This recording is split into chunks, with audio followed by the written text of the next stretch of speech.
Hey there mga my love, Scorpio! Thank you so much for always staying here with me in this channel, babe. So bago natin simulan ng inyong October 2024 reading reminders po muna tayo na hindi po ito for everybody. So just pick up only the messages we think are for you. At syempre no mga babes, no, wala tayong gender dito, babae, lalaki, LGBT, lahat kayo welcome here. At syempre, at the end of the day, no, lagi kayong may free will na pwede nyong gamitin anytime, anywhere. So yun nga mga babes, no, if hindi nyo pa knows, meron pa po tayong other channel. The link is down below sa ating description box. So kung interesado rin po kayong tumambay dyan din, kita-kita din tayo there. So yun nga mga babes, no, let's see what we have here for you, Scorpio, for the month of October 2024. Ano yung mga mensaheng dapat ninyong malaman, dapat ninyong abangan, Scorpio. Archangel Michael, thank you so much for being present here in this reading, together with our angels and guides, and even ancestors of Scorpio. Can you please show me messages for Scorpio, please? Scorpio.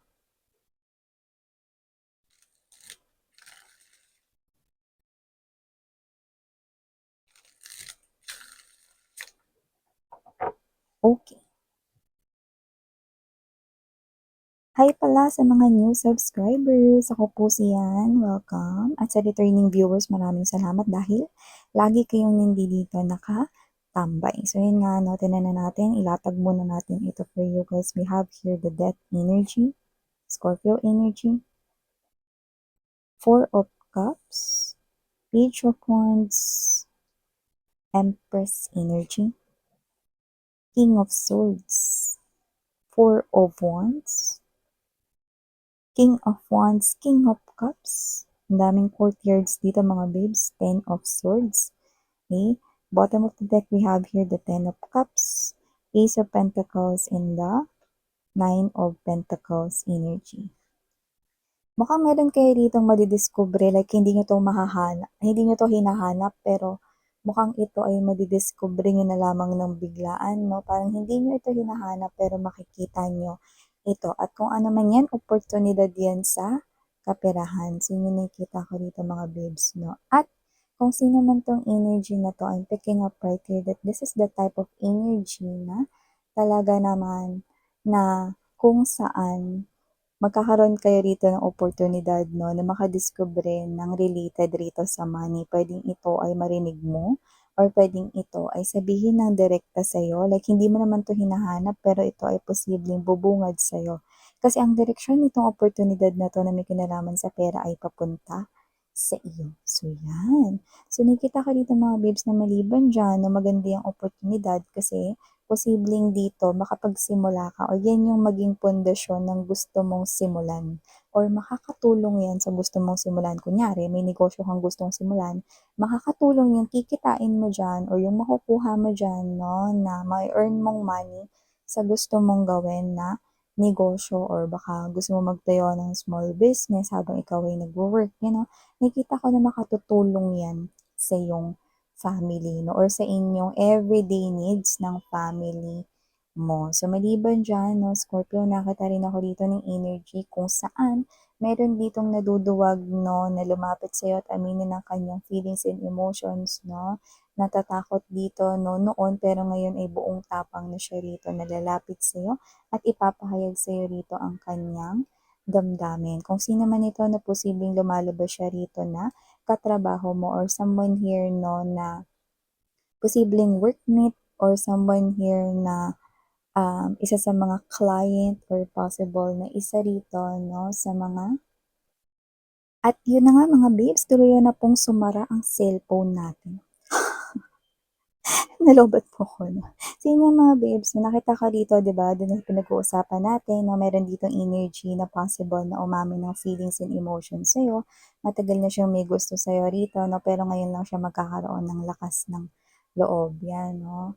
Lagi kasi siyang parang napanghihinaan na rito ng loob, eh. Parang every time na magtatangka siya dito mag-confess sa'yo, lagi siyang umaatras, no, kinakabahan, yan, no. Hindi mo naman siya kakainin. kinakabahan siya rito, yan, 'no. Pero ngayon ready na siya na maaaring this October 2024 'no, aminin niya na ang nararamdaman niya sa'yo. At nakikita ko dito mga babes na maganda itong indikasyon, Scorpio, Death card energy, new beginning ang ibig sabihin nito. Double new beginning kung mapapansin kayo, mayroong isang pintuan diyan na kung saan yan ay magbubukas, isang oportunidad na magbubukas para maging mas masagana ang iyong buhay, no? Is starting this October 2024 po yan, no? At kung meron man kayong alagang pet, lumalabas po siya rito na swerte po siya sa inyo. Yung iba doesn't have to be na may alaga kayong pet, no? Pero posibleng animal lover kayo or may respeto kayo sa mga animals, no? Yung iba maaaring pinapakain nyo sila, no? Sa daan, sa kalsada, no? Or yung humihinto kayo, no? Just to pet them, yung parang hahaplusin nyo sila, yung mga ganyan. Okay? So, nakita ko dito na hindi lang ito basta-basta oportunidad na maliit.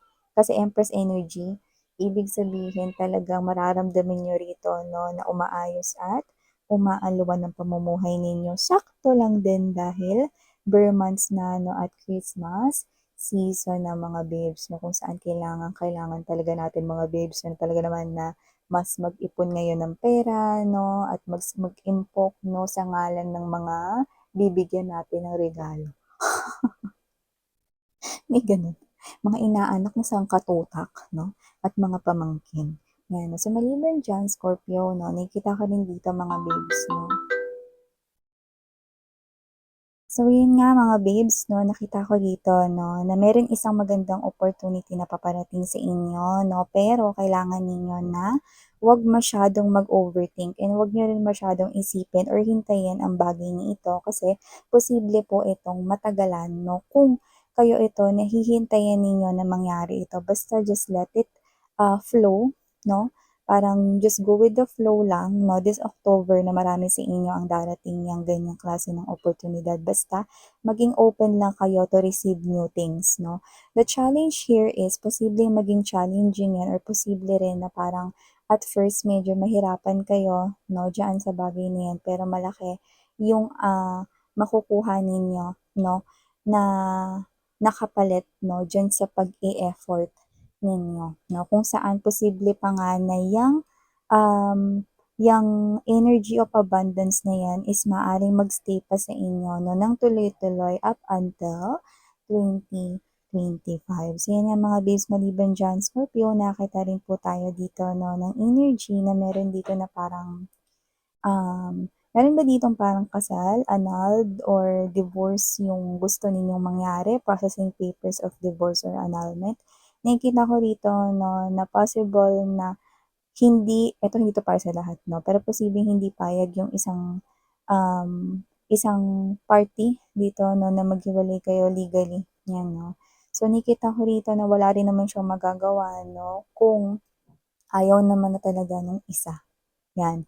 Pero maaaring may pagmamatigas dito, no? Kaya maaaring hindi ito maging madali at magkaroon pa rito ng pagpinde ng proseso ng transaksyon na ito, no?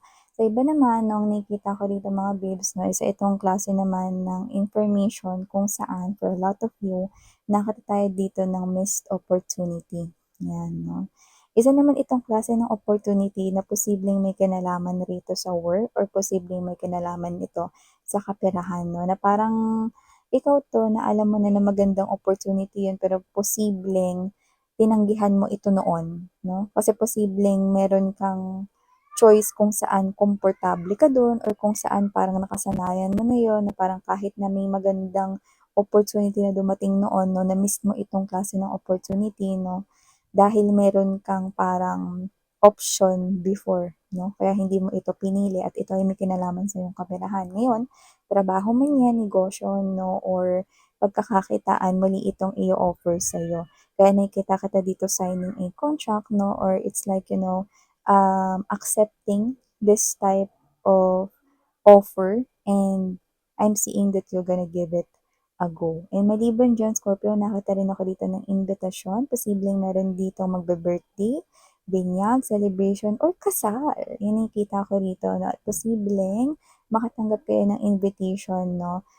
Para pumunta dito. At sa nakikita ko dito, no, ito ay bagay na dapat na tanggapin mo kasi nakikita ko rito na magkakaroon ka dito ng koneksyon, bagong kaibigan at yung iba posibleng maging business partner niyo pa, no, sa trabaho or sa negosyo. Ayan, no, may nakikita tayong partnership dito, no. Para naman sa love, no, doon sa makikilala ninyo sa party na yun or whatever, hindi ko pa nakikita yung love, pero friendship, yes, no? Pero meron din ba siyang love, Miss Yan? Oo, meron din, no? For the month of October, nakikita ko dito na parang gusto ata ng husband mo, lalo na yung asawa niyo na yan or wife or husband niyo na, nakikita ko dito na parang mas gusto niya dito mag-spend time with you, magbakasyon kayo together, alam mo yun, no? Or kayong dalawa is mag-spend ng time na kasama yung mga kids ninyo, no? At manggagaling yan mismo sa asawa mo, like hindi sa'yo. And you will be so happy to hear that, no? Kasi isa itong parang bonding, no, ng inyong pamilya or kayong dalawa, no, bilang couple or mag-asawa.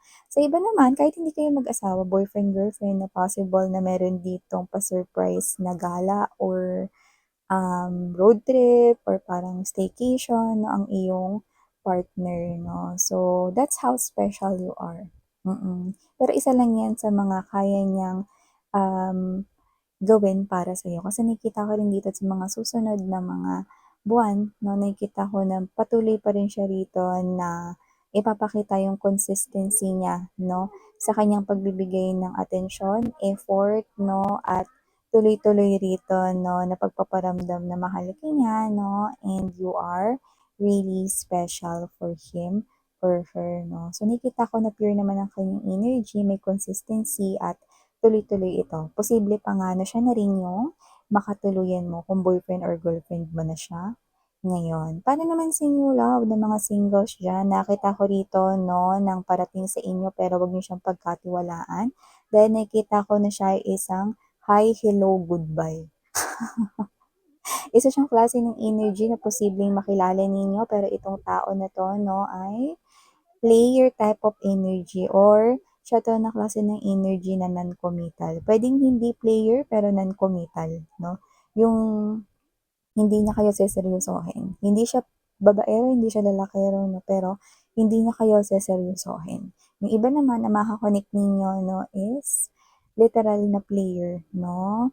Na parang babaero, yan, no? Or lalakero or nakikipag-connect sa iba, no, ng palihim. Yan, no.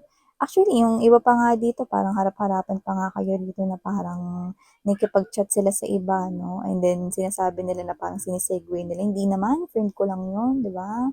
Yan, no. In short, alpha couple mooks. Makapal ang mukha, yun ang energy nila. Yan ang nakikita ko dito. Yan, no? So, maliban dyan, Scorpio, nakita rin ako para sa buwan ng Oktubre, no? Na posible ritong may unexpected na trip or iba pa ito, no? Kasi parang ito yung klase ng energy na hindi mo ini-expect or parang hindi mo alam na magkakaroon ka ng ganitong klase ng trip. So, pwedeng ito ay biglaang announcement ng kumpanya or baka ikaw yung gawing representative or padala ka dito sa isang company, pwedeng sa ibang country or sa ibang state or region. Yun yung nakikita ko dito. Pero, grab that opportunity because marami kang matututunan. Plus, okay, nakikita ko rin dito na para madagdagan rin yung confidence mo. Kasi iba sa inyo, posibleng malaki yung potential ninyo to grow, pero yung iba medyo mahihain, no? At dito nakita ko natataas yung confidence ninyo and at the same time, mabuboost ang inyong self-esteem. So yan mga babes, no? And last but not the least, meron ako nakita rito, no, na merong energy rito na posibleng hiniraman niya kayo rito ng money before. So, nakikita ko makikita niyo ulit siya rito, no? Pero wag kayong mag-expect na babayaran niya kayo. Kasi nakikita ko rito, no, na parang nahihiya siya sa inyo. Nakikipagkita siya kasi nahihiya siya sa inyo, pero hindi pa po siya makakapagbayad, no? So, parang nakukonsensya lang siya or parang gusto niya sabihin sa'yo na mag-intake ka muna, no? Ihahanda niya pa or iipunin niya pa yung pera para maibalik sa inyo is Scorpio. So yeah, there's all the messages right here na we've got for you, Scorpio. Thank you so much for your time here, babe. And again, ako po si Yan Sarang Hiya Love in Life. And yeah.